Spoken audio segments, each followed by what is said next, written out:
Assalamualaikum warahmatullahi wabarakatuh.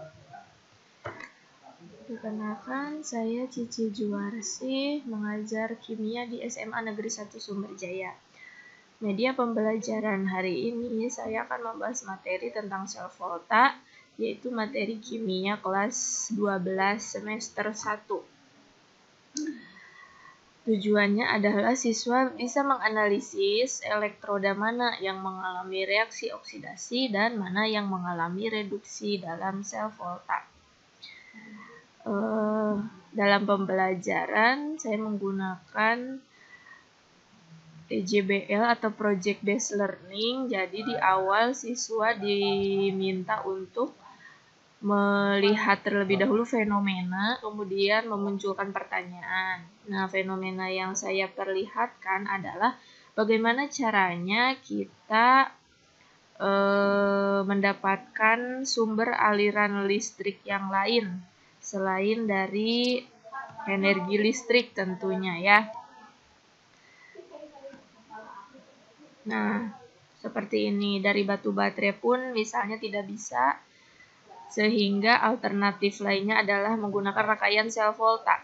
Sel volta itu adalah suatu sel reaksi kimia yang dapat mengubah energi kimia menjadi energi listrik.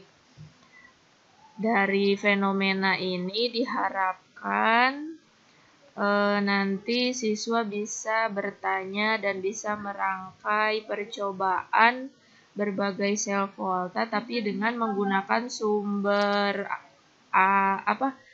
larutan elektrolit yang berbeda-beda. Misalnya di sini contohnya lemon. Nanti untuk penggunaan elektrodanya bisa menggunakan uang logam sama paku. Lalu juga menggunakan kabel begitu. Nah, jadi prinsipnya sama. Tadi itu seperti rangkaian sel volta. Intinya dari reaksi kimia bisa menghasilkan energi listrik. Nanti bisa dicek dulu menggunakan alat yaitu voltmeter untuk mengetahui apakah betul dari rangkaian ini menghasilkan tegangan listrik atau tidak begitu.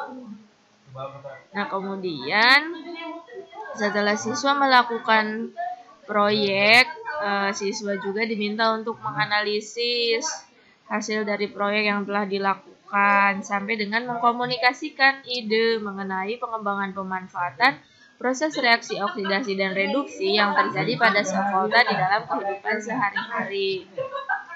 Nah, ini adalah tabel kecenderungan logam-logam untuk mengalami oksidasi.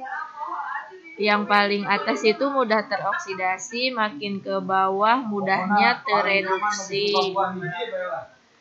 Logam yang cenderung teroksidasi, dia akan menjadi anoda. Kalau cenderungnya tereduksi akan menjadi katoda. Jadi nanti siswa harus menganalisis di antara uang logam sama paku, mana yang bertindak sebagai katoda, mana yang bertindak sebagai anoda, begitu. Nah, saya pun menyediakan berbagai soal post-test yang bisa didiskusikan di kelas bersama dengan anak-anak setelah PJBL berakhir dan dilakukan penguatan konsep di akhir begitu. Kemudian kesimpulannya, intinya di dalam sel volta itu terjadi reaksi redoks. Penentuan elektroda yang mengalami reduksi dan oksidasi berdasarkan pada kecenderungan masing-masing logam untuk teroksidasi dan tereduksi, jadi tergantung nilai E0 selnya. Logam yang lebih cenderung teroksidasi dia akan bertindak sebagai anoda, logam yang cenderung tereduksi akan bertindak sebagai katoda. Begitu hasil pemaparan materi tentang sel volta. Semoga dapat dipahami. Sekian dan terima kasih. Wassalamualaikum warahmatullahi wabarakatuh.